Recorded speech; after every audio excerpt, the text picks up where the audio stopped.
बिस्मिल्लाहिर्रहमानिर्रहीम अस्सलाम वालेकुम। कैसे हैं आप सब? उम्मीद है कि खैरियत से होंगे। हम भी अल्हम्दुलिल्लाह बिल्कुल ठीक-ठाक हैं।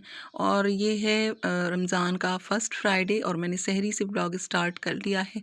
एक तरफ मैंने दूध रखा है बॉयल होने के लिए और चाय रख दी है। इस तरफ पराठे बन रहे हैं। लास्ट में मैं रख दूँगी कबाब फ्राई करने के लिए। मैंने सिर्फ़ इतना सा ही रिकॉर्ड किया है क्योंकि टाइम बहुत कम होता है।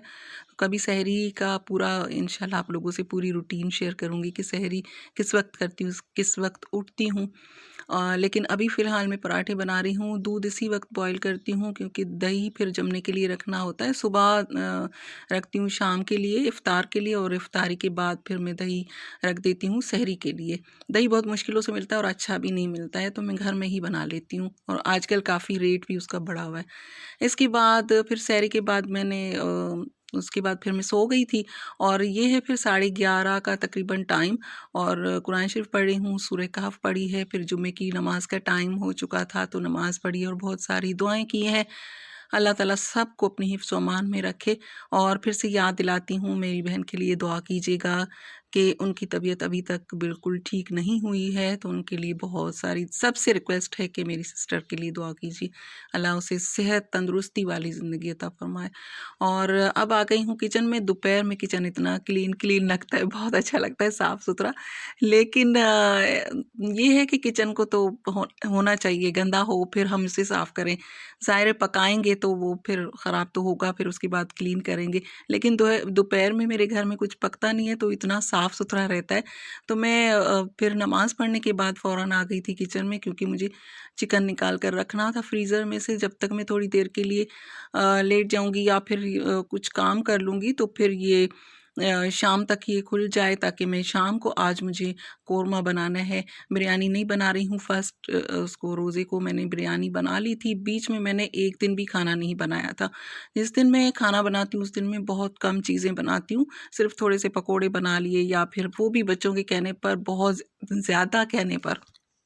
क्योंकि ये सारी चीज़ें इतनी मेहनत से बनती हैं और फिर आप अगर पकोड़े समोसे खा लेंगे, ज़ाहिर है 2-4 पकोड़े खा लिए, फिर समोसा खा लिया, फिर एक रोल या कुछ और नगेट्स वग़ैरह खा लिए, तो उसके बाद कहाँ पेट में इतनी जगह होती है कि आप रोटी सालन खाएँ। तो फिर इस वजह से मैं ये रोटी सालन बनाती हूँ, तो फिर सिर्फ़ थोड़े से इतने पकोड़े कि हम इफ़्तार उस वक़्त कर लें, खजूर, शरबत और 2-4 पकोड़े बस।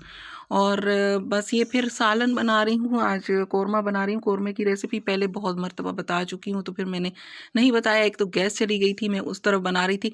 वो वाला जो दूसरा वाला किचन है उसे मैं सेट करूँगी अभी, वो मुझे बहुत बुरा लगता है। एक तो छींटे उस दीवार पर भी आ गए हैं और बहुत बुरा लगता है और दूसरा ये है कि जहाँ पर हम लोग कुकिंग करते हैं तो उस जगह को भी थोड़ा-सा अच्छा होना चाहिए, नज़रों में भी अच्छा-सा खूबसूरत-सा आना चाहिए, वीडियो में भी अच्छा होना चाहिए, तो उसको मैं सेट करूँगी अभी।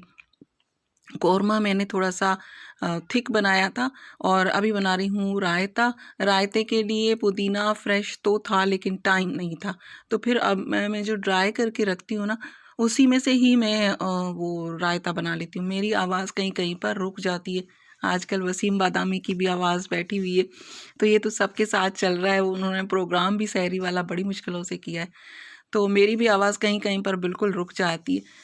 बस रायता मैंने इस तरह से बनाया है। ये जो पुदीना मैंने ड्राई करके रखा हुआ है, ये रायता मसाला बनाने के लिए मैंने इसे ड्राई किया था, लेकिन फिर मैंने बनाया नहीं, बस इसे इस दही में डाल दिया है। वैसे तो इसमें भुना कुटा ज़ीरा थोड़ा-सा डाल दें, थोड़ा-सा ये पुदीने के पत्ते ये जो ड्राई किए हुए हैं, थोड़ा-सा चाट मसाला, काला नमक और वो जो सिंपल वाला नमक है थोड़ा-सा, बस वो बन जाएगा। फिर जब भी रायता बनाएँ उसमें वो वाला डाल दें। अब इसमें मैं हरी मिर्चें थोड़ी-सी ऐड कर दूँगी, जो मैंने चॉप करके रखी हुई है ना, वो वाली। इससे हर चीज़ का टेस्ट जो है ना बहुत अच्छा हो जाता है। उस दिन जो मैंने चिकन मैरिनेट करके रखी हुई थी उसमें भी हरी मिर्चों का बड़ा अच्छा-सा टेस्ट आ रहा था बिरयानी में। तो वो बस मैंने ये रायता भी बना लिया है और कुकिंग का वो मज़ा नहीं रहा है इफ्तारी पर, जो हम लोग 2-2 3-3 चूल्हे जल रहे होते थे और फटाफट जैसे ही मैं आती थी किचन में और जल्दी-जल्दी से सब कुछ बन जाता था, वो बात नहीं रही है। एक तो गैस इतना तंग कर रही है, वो चली जाती है और सिलेंडर वाली गैस पर वो काम नहीं होता। एक तो बर्तन काले होते हैं, दूसरा वो बात नहीं है, एक ही चूल्हे पर कितने काम कर लेंगे, एक ख़त्म करेंगे फिर दूसरा होगा। और ये फिर मैंने हसीब से कहा कि आप फ्रूट चाट बना लें। तो बच्चों को बचपन में ना, जब ये छोटे थे तब इनको ज़बरदस्ती अपने पास से मैं हटाती थी। ये बिल्कुल दुआ का टाइम आ चुका है, लेकिन इसने इसमें क्रीम नहीं डाली। मुझे पता नहीं है कितना डालना चाहिए, कितना ये। तो अभी ये लोग क्या करते, जब छोटे थे ना तो वो कहते थे ये मैं कर लूँ, वो मैं कर लूँ। ज़बरदस्ती इनको हम लोग निकालते थे किचन में से, या कोई भी काम कर रहे होते थे। अभी जब हम काम हम लोग चाहते हैं कि ये लोग करें, तो तब इनके बहाने नहीं खत्म होते। मैं बनाऊं फ्रूट चाट, कैसे कटिंग करूं? फिर मैंने उससे कहा कि नहीं, कटिंग करो, मुझसे नहीं पूछना किस तरह से। फ्रूट्स कट करो और उसमें क्रीम डालो। लेकिन उसने क्रीम नहीं डाली, ऐसे ही छोड़ दिया था। बाकी फ्रूट्स उसने कट कर दिए थे। तो बच्चों से काम लेना आजकल बड़ा मुश्किल हो चुका है। जब छोटे होते हैं तब हम लोग कहते हैं कि ना करो, तब वो कर रहे होते हैं। और ये है हमारी इफ्तारी। पतीले में हम लोग शरबत रखते हैं इफ्तारी में, क्योंकि और ट्रे में ही हमने पकोड़े रखे हुए हैं। जिस जिस तरह से है वही आप लोगों से शेयर कर रही हूँ। और ये हमारी ख़ानदानी आदत है पतीले में शरबत रखना। जग में पता नहीं वो वाला टेस्ट ही नहीं आता है जो पतीला आप सामने रखते हैं ना, उससे कोई पता नहीं दिल को कोई खुशी होती है। इतना सारा शरबत है, पता नहीं क्या टेस्ट आता है। ये हमारे पूरे ख़ानदान में ही जग में शरबत नहीं मिलेगा किसी के भी घर में। हमारे घरों में पतीले में शरबत होता है। तो मैं कभी 2 तरह के बना लेते हैं, कभी एक ये तो ज़रूर बनता है रूह अफ़ज़ा, लेकिन इसके अलावा वो दूसरा जो ग्रीन वाला है वो भी मैं कभी-कभार बना लेती हूँ, उसमें लेमन जूस डालें, बहुत अच्छा लगता है।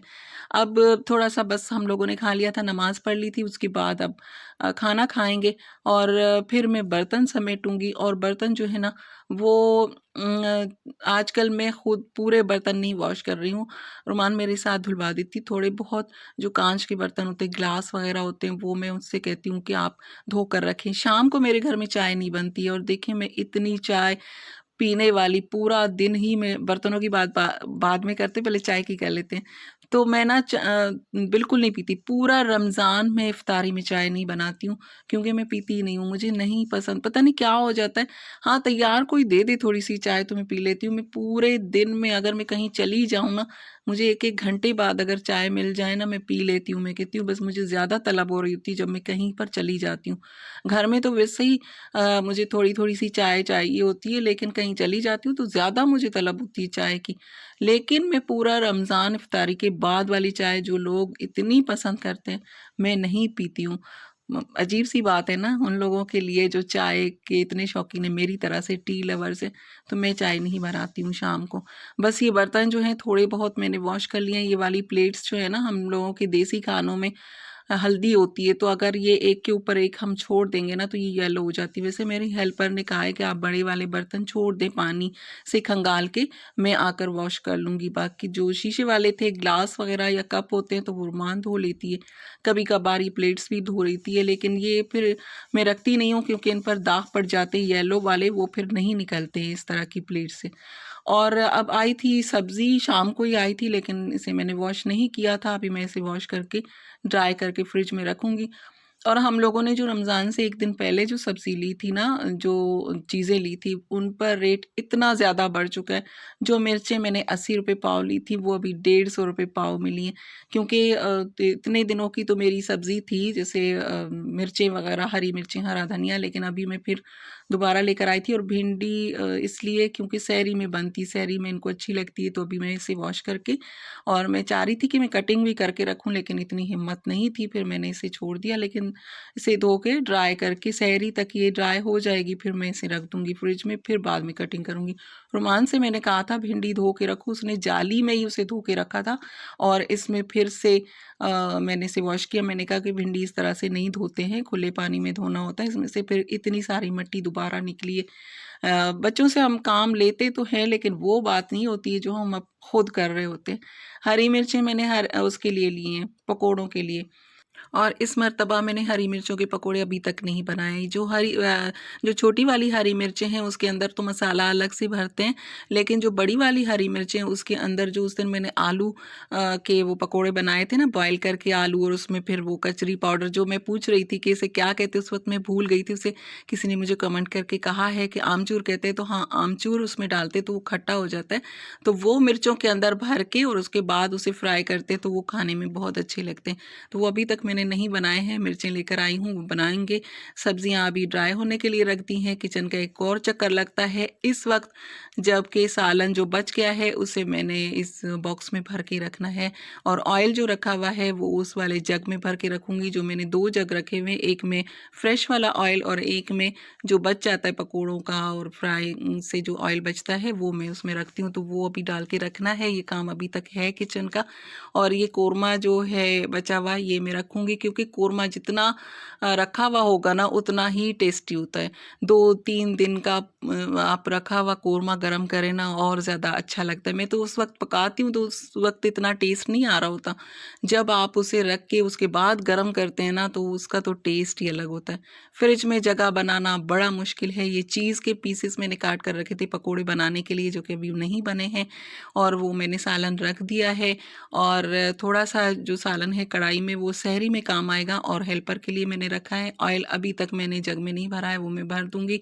और आज इतने दिनों के बाद आप लोगों से कहती हूँ कि वीडियो को लाइक कर दीजिए, और अगर आप मेरी यूट्यूब फैमिली का हिस्सा बनना चाहते हैं तो मेरे चैनल को सब्सक्राइब भी कर दीजिए। मैं इसी तरह की वीडियोस बनाती हूँ, आप लोगों को पसंद आएंगे। मिलती हूँ नेक्स्ट वीडियो में, तब तक के लिए अल्लाह हाफिज़।